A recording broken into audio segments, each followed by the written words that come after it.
नहीं, लोकसभा का चुनाव अपना दल से लड़े ना, तो बीजेपी से पूछिए काहे टिकट दिया था गठबंधन में। आपसे ना पूछो, आपसे ना पूछो कि राज्यपाल का मर्डर उसने कब और कैसे प्लान किया। आपसे ना पूछो कि 90-94 के बीच में 2 बार कौन मुख्यमंत्री था। 30 सेकंड, अरे आप 30 सेकंड दीजिए ना हमको, हम आपको जवाब दे रहे हैं। अखिलेश यादव जी ने जब पॉलिटिक्स शुरू करी, समाजवादी पार्टी के अध्यक्ष हुए और चीफ मिनिस्टर हुए उत्तर प्रदेश के, जितने भी दागी टेंटेड माफिया, डीपी यादव, ये फलाना ढमकाना, किसी का उत्तर प्रदेश में बाहर चले गए थे, समाजवादी पार्टी में नो एंट्री। लेकिन आप मुझे बताइए एक बात ईमानदारी से, जब हम राजनीति में अपराध की बात करेंगे तो समाजवादी पे, बसपा पे, कांग्रेस पे बात करेंगे, भारतीय जनता पार्टी पे बात नहीं करेंगे। बिल्कुल करेंगे, 48% बिल्कुल करेंगे, लेकिन इसका मतलब नहीं है कि सपा बसपा को छोड़ देंगे। देश ये बिल्कुल उम्मीद मत करिए। भाजपा से लगातार सवाल कर रहे हैं कि अतीक अहमद खान कैसे हो गया।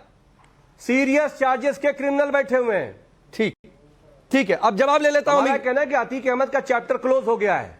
अब आप ये बताओ, ये जो माफिया हैं मुख्यमंत्री के जाति के, उनका सूची कब जारी करेगी उत्तर प्रदेश की सरकार? आप जाति पर आ गया, यही तो मैं कह रहा हूं। चलिए कौशल जी आ जाइए, कौशल जी आ जाइए। अब सिलसिलेवार तरीके से जो बातें कही है अमीक जमई जी ने, उन बातों का सर जवाब दीजिए।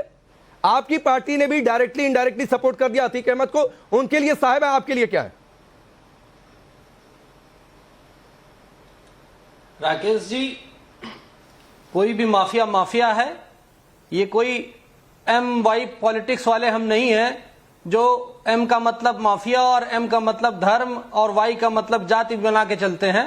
तो ये समाजवादी पार्टी है जिसने एक माफिया को, एक डॉन को, MY फैक्टर को सेटिस्फाई करने के लिए केवल और केवल तुष्टीकरण की राजनीति करने के लिए उसने टिकट दिया, और एक बार नहीं, MLA का टिकट दिया, सांसद का टिकट दिया, ऐसे माफिया को पार्लियामेंट में पहुंचाया।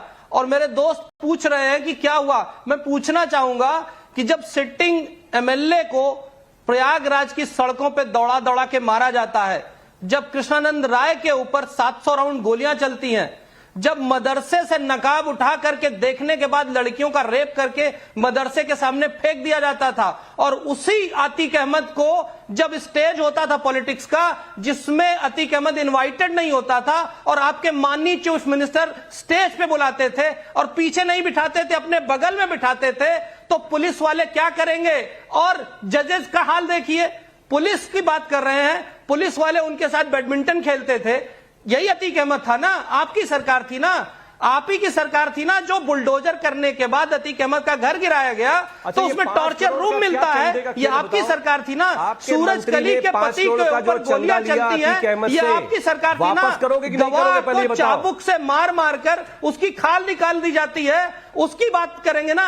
एसिड डाल करके गवाह को जला दिया जाता था, उसकी बात करेंगे ना। क्या क्या बात करें, कहां तक बात करें? सिटिंग IAS ऑफिसर के घर में घुस करके उसकी मां की बेइज्जती करते हैं, उसके बाद भी IAS लॉबी जाकर के कुछ नहीं कर पाती। क्यों? क्योंकि चीफ मिनिस्टर का समर्थन रहता है। और उसके बाद आपके नेता कहते हैं अतीक जी, और आप यहां बैठ करके अतीक साहब बोलते हैं। तो इससे ही पता चलता है कि आप तुष्टीकरण की राजनीति में कितना डूबे हुए हैं, कितना उतरे हुए हैं। प्रदेश की जनता देख रही है। आज आप बीजेपी के समर्थन से, आपके जमाने में कहा जाता था ना, उप मुख्यमंत्री के समर्थन से जो आदमी ऑपरेट कर रहा है उसको मैं क्या बोलूं? मैं आपके सम्मान में बोल रहा हूं। मेरी बात याद रखना प्रयागराज वालों, योगी सरकार के रहते कोई दूसरा अतीक अहमद नहीं होगा। इमरान प्रतापगढ़ी का जवाब दे रहा हूं कि मेरी बात याद रखना प्रयागराज वालों, इलाहाबाद वालों नहीं, प्रयागराज वालों, योगी सरकार के रहते कोई दूसरा अतीक अहमद नहीं होगा। ठीक है, मैं अमीक जमई साहब आपके पास आना चाहता था, लेकिन